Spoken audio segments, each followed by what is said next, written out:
Good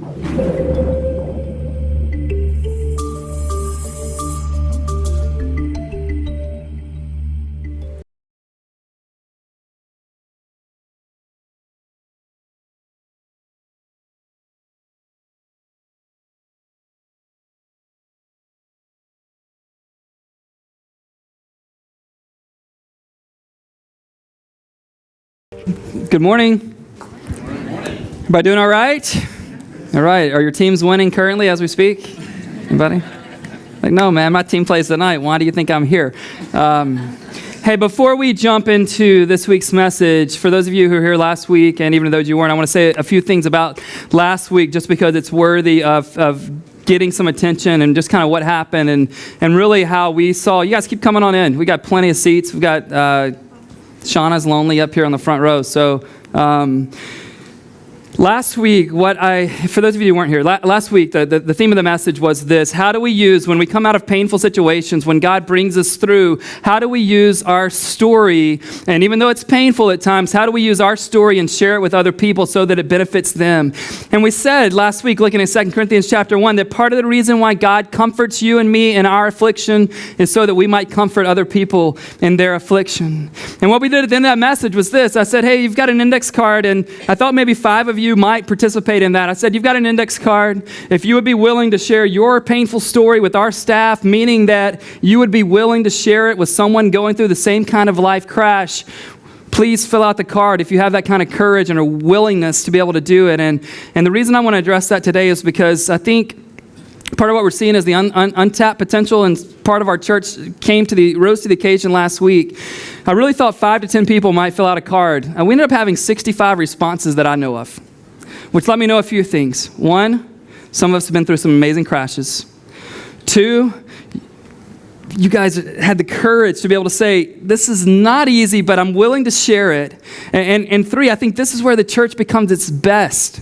Right? All of us, when the days are just laced with great things happening in our lives, smiles abound, and we love that. But when we go to that deeper level of saying, this has not been great, it was terrible, I still have scars, but God brought me through it, and I'd love to sit down over coffee with you, whom I've never met. I just know you're going through the same thing. I'd love to do that.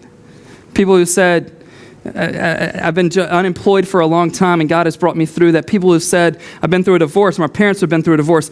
Things unimaginable were expressed from this community, just saying, not only do I want the staff to know, and we'll go through you first like we promised last week, not only do I want the staff to know what I've been through, but I'm willing to put myself out there for the sake of other people. Friends, I just want to be straight with you. A lot of things I get excited about as a pastor here, but when those kind of things begin to take off on their own, that's when we know God is at work in a supernatural way, because that's not natural. Okay? For us to show up, sing great songs, hear inspiring messages or whatever, that's great. But when we go to that level, that's when we're going to begin to see, that I think, the kinds of things that you see played out throughout the New Testament. And I want to be a part of that. So thanks for your courage. And remember, courage has 2 sides with this too. The first one is the courage for the person who's been through it and has got beyond it or through it, and to say, I'll share my story. But the second part, and remember, you're part of this too, is the courage to say, I need help. Okay? Those people can't use the gifts and experiences God has blessed them with if we aren't down here saying, I don't know what it's like to raise teenagers. I don't know what it's like for your parents to go through divorce. I don't know what it's like to go through cancer. If we're not sharing, hey, I need help, then the people who God's equipped to help us and comfort us won't be able to do their part, okay? It's a 2-sided coin. 2 sides to the coin. You got to make sure that if you've got a story to share, we want to say to people, we've created this database in our church. So when you call one of their staff and you say, hey, I'm having this relational issue, our staff might say, we'll pray for you, but let us connect you, okay? So thanks for your courage, and we're 2 weeks away from wrapping up this series. If you're in town next week, make plans to be here next week. I know it's hard to imagine, but I'm only going to preach for half of my normal time, okay? You're not getting out early, though, next week. We're going to share a couple stories from our church who's gone through an incredible life crash, has seen God deliver them in some amazing ways. And so if you aren't here, you're out of town next week. I know there's no other reason you wouldn't be here. But if you're out of town next week, catch it on the podcast. It's going to be really powerful, and they'll be sharing their story. Next week, we will conclude this series. It's been one of those series in our church that has just been, it's opened up some things that have been painful, but I think there's been some good and some healing that's come from the concepts we've been talking about in this series. And so as we kick off today's message, our next to last message in the When Life Crashes series, here's my first question for you. Do you long for revenge against the person who caused your life to crash? This is where I'm going to do the honesty test. Have you ever longed for revenge against someone who caused your life to crash? Yes. Come on, really? Come on, they should be up everywhere. Otherwise, I'm going to pick on you. I mean, think about it. Like someone, a former boss, they fired you, or maybe they didn't fire you. They just treated you terribly, and you wanted revenge. And you didn't know how to get revenge, so the best you could come up with is to blow their picture up on a dartboard, right? This feels so good, right? This feels so amazing. Or maybe a guy or girl broke your heart, and you wanted revenge. And so what you did, because listen, it was 2 days after the breakup, and you thought, I just got to get them back somehow. So you went on Facebook and said that you were engaged, right? You know this? Like, it's only been 2 days, and you want to really show them. You don't put to who, because then they'll start investigating. You're just like, I'm happily engaged, right? To get them back. Or you find out where they are somewhere in the city, like they're at a party. You find out from their social media site that this is where they are, so you show up with your new flame, and just to show them, like, check this out, right? Prettier than you are. Not crazy like you. You know, you show up with that person. And what happens in some of those relational rebounds and revenge type things, you don't even like the new person. You don't like him at all. You just want to stick it to the old person, right? Anybody ever done that? Come on, anybody? All right. Thanks for 4 of you being honest. Or maybe you tried to get into a university like that. Your heart was set on this one thing. You only applied to that school and you got the rejection letter from them. And ever since that day as an 18-year-old, you've been trying to prove that university wrong. Right? And now you want to stick it to them. Now that you're successful, you want somehow to get revenge on them. As we've been following Joseph's life throughout this last, 6 weeks counting today, his life has crashed. His brothers are namely responsible. And you have to wonder, will Joseph ever get his moment of revenge?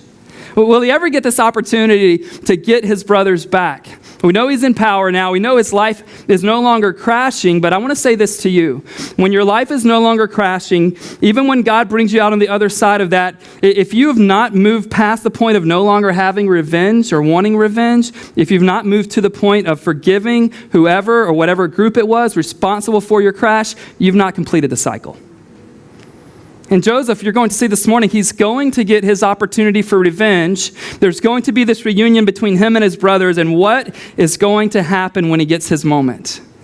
What would happen if we had our moment? If we were Joseph, I can imagine how I might have responded. For those of you who weren't here last week, we said that Joseph he's been put in charge of all the land of Egypt, and he had this great plan during the 7 years of abundance. They would save up the food, and in the 7 years of famine, they would have something left over. No one else knew that was coming, so all the grain for the 7 years of famine resides in Egypt. So it says that all of the known world comes to Egypt to buy grain, and guess who they have to buy it from?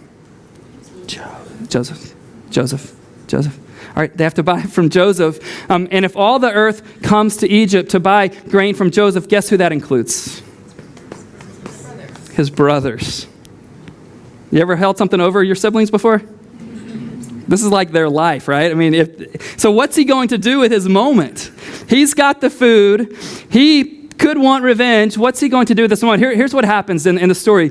Jacob, Joseph's dad, who he loves so much but has no clue that he's still alive, Jacob sends all of the brothers of Joseph except for the youngest one. So those of us who think that babying your youngest child is just a 21st century thing, it's been going on ever since the world began, okay? So Jacob's like, you guys can go, but I'm not losing this one. And part of it is, you can imagine why a father might be protective because he's lost a son before. So it makes a lot of sense.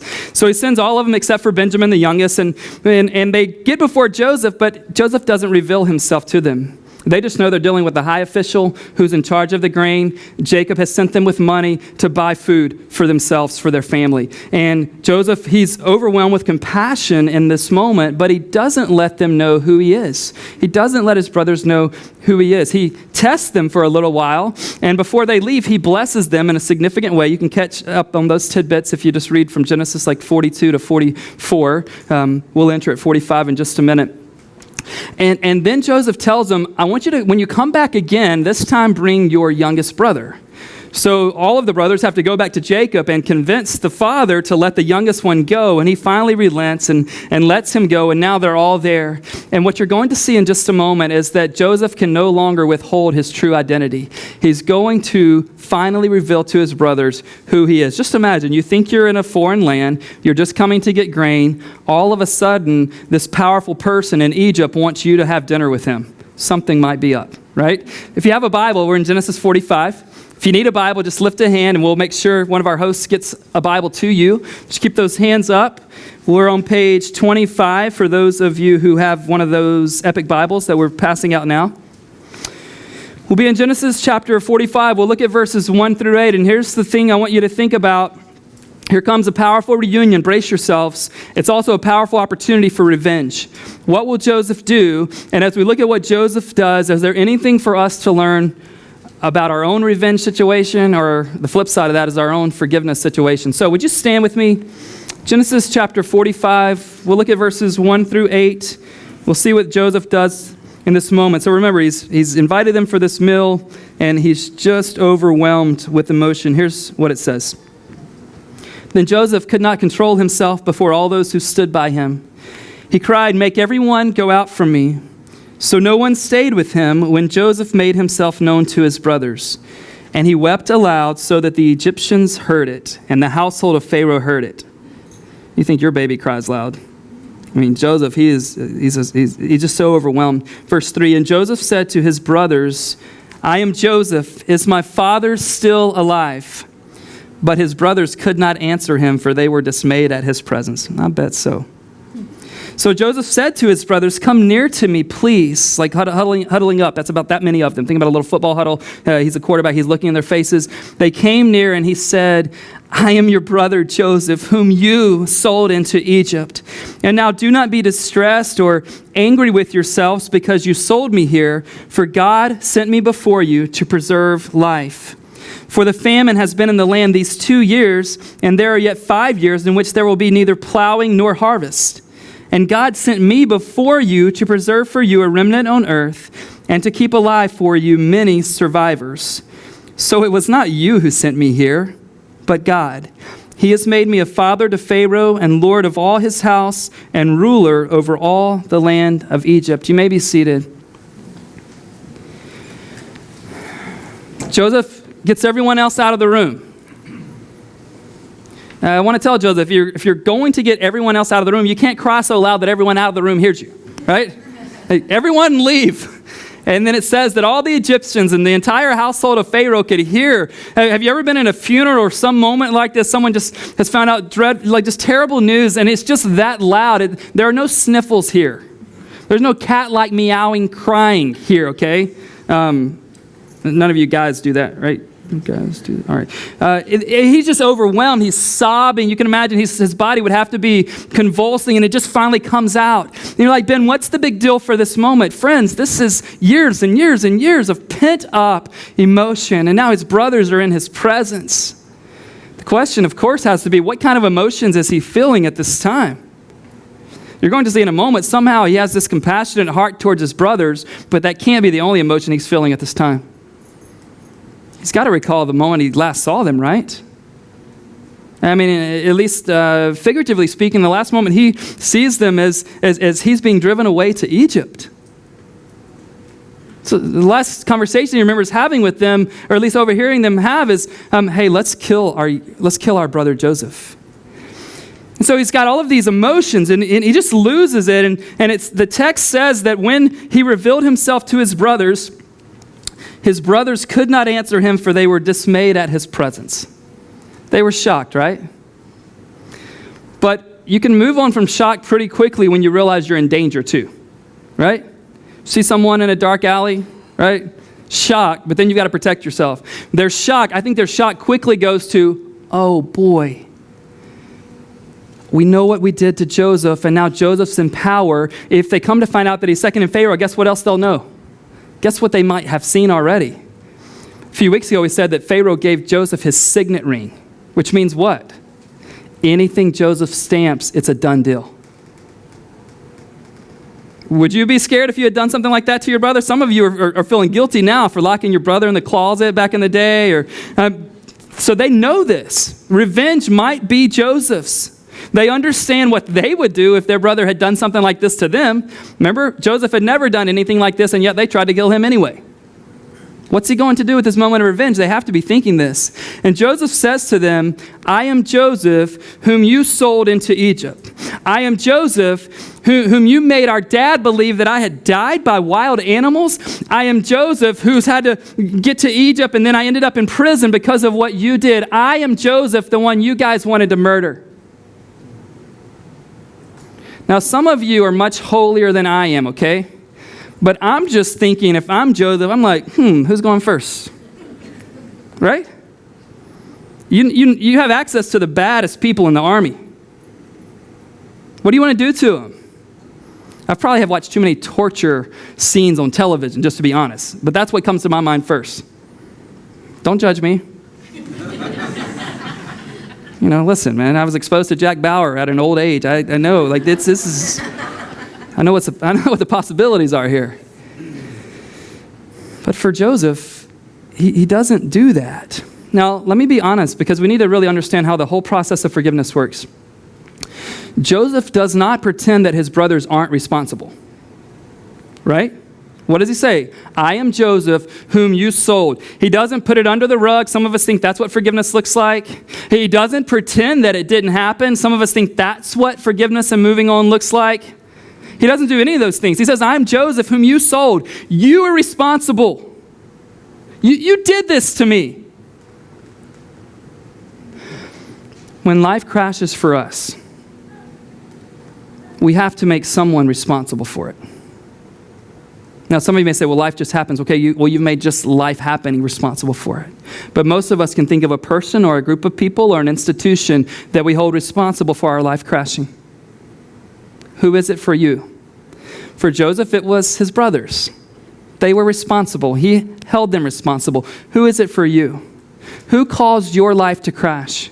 Who brought unnecessary pain into your life? You need to name whoever it is in your heart and mind. Don't start yelling them out loud, because if they're in the church, that would be terrible. But in your own heart and mind, you need to assign responsibility to who caused this. Who did it for you? Was it someone you were romantically involved with? Is it a former boss or coworker? Is it a friend who stabbed you in the back, even though you had confided in them unlike anyone else in your life? Is it a church that did this to you and you blame them and you hold them responsible? And maybe they are. Was it a mom or dad? Did a parent, do you blame them? Was it their responsibility for how you've turned out and for what you struggle with? If they'd have only listened to you more, if they would have only not done some of the things they did to you, do you blame them? Let's go a little bit deeper. Do you blame yourself? Are you responsible? You might be right or wrong. I don't know. Let's be honest. Every one of us have experienced a crash in our own lives that we were responsible for. We looked around to see who else we could blame it on, and at the end of the day, it's right here. Do you hold yourself responsible for that particular crash, or the crash that's coming to mind, or the several crashes that are coming to mind? Let's go even deeper and further with it. Do you hold God responsible for that crash? Somebody has to assume responsibility. Is it God's fault? Is he the one to blame? Is he responsible for it? Who do you hold responsible for the crash in your life? The first thing we need to do is just be honest and go, you know what? I am holding someone responsible, and here's who it is. Who is it for you? Who is it for you? You know, as you go through the text, it's very interesting. While Joseph realizes that his brothers are responsible for the crashes in his life, he doesn't allow his brothers to assume ultimate responsibility. What do you mean? Let's look at the text. He says to them at the end of verse 4, I'm Joseph, you sold me into Egypt. He gives them responsibility, right? But look at 5, 7, and 8 in particular and see who he claims has ultimate responsibility. There's three things. There's the same thing that occurs 3 times in these verses. I just want you to pick it up. When you get to the end of 5, he says, don't be angry with yourselves, for God sent me here before you. Verse 7, he begins with, and God sent me before you to preserve a remnant. Verse 8, he says what? It was not you who sent me here, but God. Now, Again, I want to repeat myself because I want us to understand something that I think can really move us to a different degree of living in our lives and in our faith. Does he hold his brothers responsible? Absolutely. Does he give them ultimate responsibility? Giving away the tests, trying to? No. He's come to understand something, that no matter how many times life crashes for him, no matter how the people who were supposed to love him the most end up hating him the most, no matter who lets him down, no matter how often it occurs, no matter what he gets accused of, no matter how many nights he sits in prison, he's come to realize that, you know what? They have responsibility. Pharaoh has some responsibility. Potiphar's wife, my brothers, they all have some responsibility, but ultimate responsibility belongs to my God. And if you and I can get to a place in our faith where we go, you know what? People are responsible for hurting me, but at the end of the day, there's this foundation under me that is secure. I'm not saying that makes it easy. I'm not saying it makes it hurt less. I'm just saying if we can go, you know what? This is not happening like I want it to happen, but I've got to believe, if I have any faith at all, I've got to believe that at the end of the day, God has good intention for me ultimately. And that he's ultimately responsible. Friends, if you don't believe God's ultimately responsible, then you better be very careful how you live your life. And you better make only calculated moves with your life, because you have to figure out a way to control it if he's not responsible. Don't ever risk, don't ever get close to people, because at the end of the day, if God's not underlying all of it, you're in trouble. And I'm in trouble. And it's very freeing, even if it's still very painful to go, God, I don't like this. I don't like being unemployed. I don't like going through a divorce. God, I hate it. But I've got to believe if you are who you say you are, at the end of the day, you're ultimately responsible for my life. I'm not saying we can get there with some magic pill this morning. I'm just saying we need to be in process towards this, because this is that crucial. Otherwise, everything's up to chance. Otherwise, everything's up to the Pharaohs and Potiphars and the brothers in our lives. And Joseph said, God did this. Joseph doesn't use these words with his brothers, but here's what he's saying, and he'll say it exactly next week when we read, but he's saying to them, don't be upset with yourselves. I'm thinking of some other words that he should have said, but nonetheless, he's better than I am. Don't be upset with yourselves. He's essentially saying, I forgive you.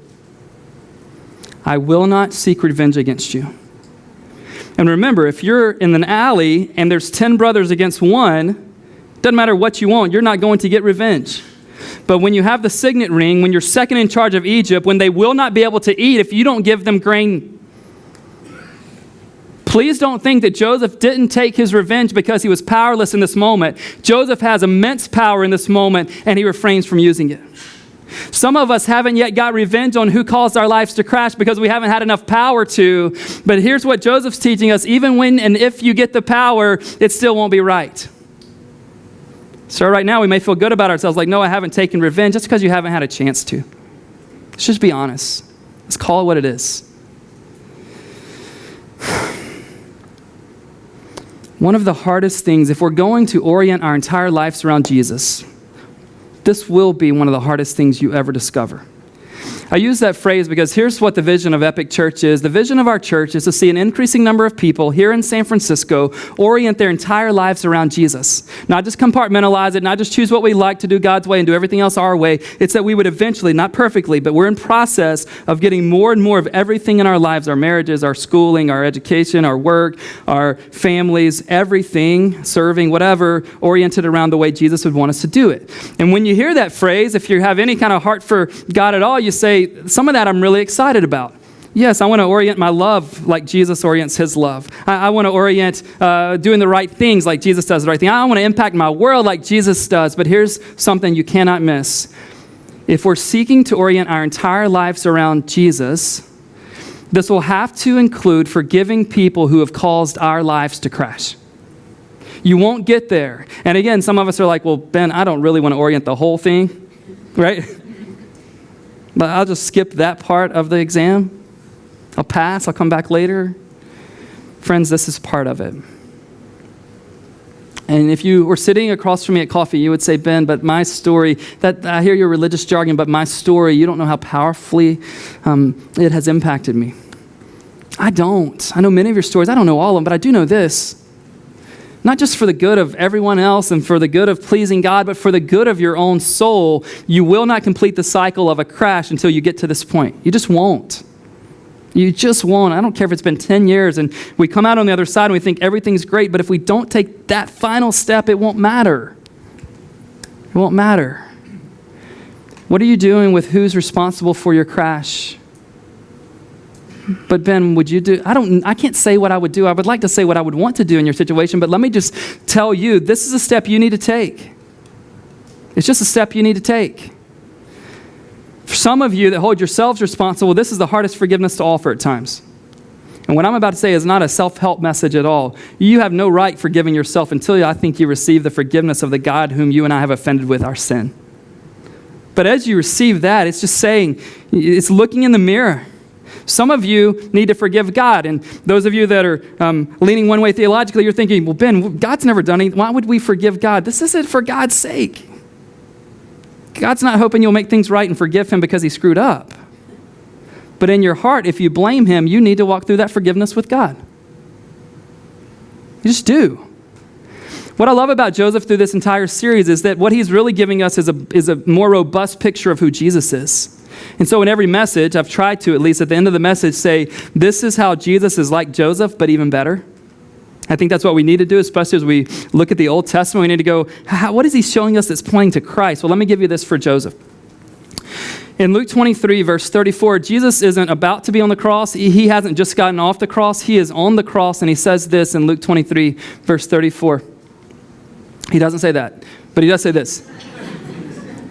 And Jesus said, Father, forgive them, for they know not what they do. And they cast lots to divide his garments. Father, forgive them, for they know not what they do. Not before he went to the cross and didn't know how painful it would feel. Not after he got off the cross and the resurrection party's happening. While he's on the cross, he's saying, God, in this moment, forgive them, for they don't know what they're doing. How is he like Joseph in this? Were Joseph's brothers responsible for Joseph's pain? Were the people who were literally, physically beating Jesus responsible for Jesus' pain? Were people who would sin in 2013 in San Francisco responsible for Jesus' pain? Pretty similar, right? Joseph, did he hold a grudge? Did he seek revenge against the people who caused his pain? Did Jesus seek revenge with the people? Can you imagine when people realized, the people who killed Jesus, can you imagine when the resurrection happens, what they thought was going to happen to them? Right? Remember Joseph's brothers? He probably wants revenge, and now he has the power. If you've just killed a man who's come back from the dead, you're running, right? You're changing your disguise. You're dyeing your hair. I mean, you don't want him to find you. And what Joseph said to his brothers, hey guys, listen, at the end of the day, here's what happened. You did this to me. You're responsible, but listen to how God used it. God used you to bring me to Egypt so that I might keep you alive. That's backwards, isn't it? You see how it's a better picture when you see who Jesus is and how he's done this? To the men killing Jesus on the cross, in the moment he says, God, would you forgive them? Which is letting us know he's saying, I forgive you. The men who are killing Jesus, Jesus is essentially saying what Joseph said, but even more powerfully. He's saying, it's okay that you're killing me because one day you will get eternal life and be kept alive forever. That's the word Joseph used. You'll be kept alive as a remnant, but Jesus is saying you can be kept alive forever because of what you're doing to me and how God's going to use it in the end. Wow. This is astounding to me. You will not get to the forgiveness point until you receive what Jesus has done on your behalf. It's just not possible. It just isn't. It's not a positive thinking moment. It is not a pretending like it didn't happen. It is saying, no, to the person or thing or group responsible, because what Jesus has done to forgive me, I've reached a point where I can forgive you. I don't think you get there otherwise. And some of you are thinking, Ben, you don't understand. This divorce just happened. This firing just happened. This friendship ending, it just happened. It is fresh. I get it. As your pastor, though, for your good, I want you to do what needs to be done in this area of your life. Is there a phone call that needs to be made this week? Is there a letter that needs to be written this week? Is there an email that needs to be sent this week? Is there a face-to-face meeting that needs to be arranged? And now that I've mentioned face-to-face meeting, you're all thankful for the email option, right? No, and I hope you don't have the same email you did 5 years ago when you broke up with me. It's for your good and for theirs. And imagine what it does. You want to identify with Jesus? It's not just on his winning day of resurrection, is it? We all want the glory, the triumph, the victory, and it's there. It's part of it. But part of identifying with Jesus is to forgive people who are responsible, not just assuming they're responsible. They are responsible for the crashes in our lives.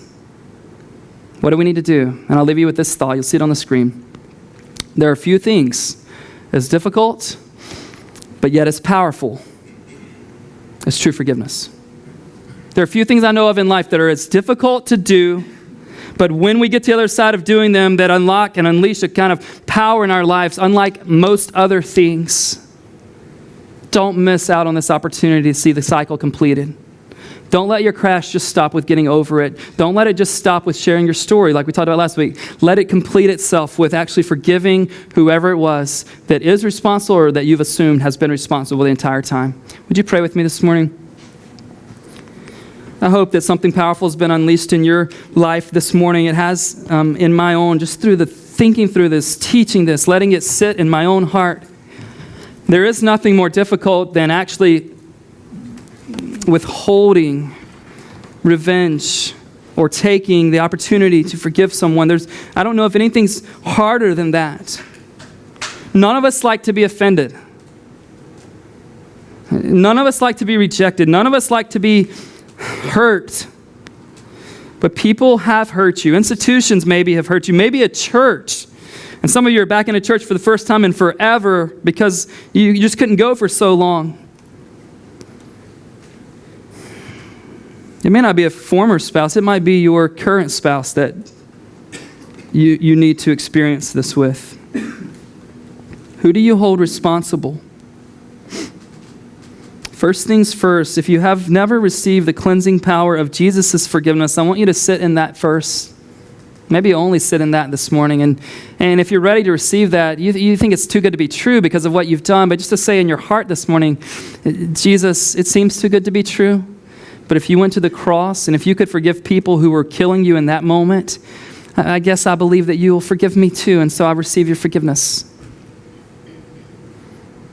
Others of us who have received that need to understand if there's a disconnect. If we love the forgiveness of Jesus but don't offer it to others, there's a disconnect somewhere, no matter how painful it might be. We need to move on to this experience of forgiving someone else, of writing the letter, of making the phone call, sending the email, having the meeting. Would you have the courage not only to share your story like we talked about last week, would you have the courage to actually share how Jesus has forgiven you with the person who has offended you? We'll see what God might unlock in your heart through this. God, I thank you for this morning. I thank you that you care deeply for us, God. This is not about getting rid of pain. God, it is not necessarily about sweeping it under the rug. It is about acknowledging that someone's responsible. But God, bring us to the place in our faith where we attribute ultimate responsibility to you. God, I pray that the power of forgiveness would just be all throughout this church and congregation, God. We're going to hurt each other. We're going to hurt each other, God. We will need this to be an active part of life at Epic.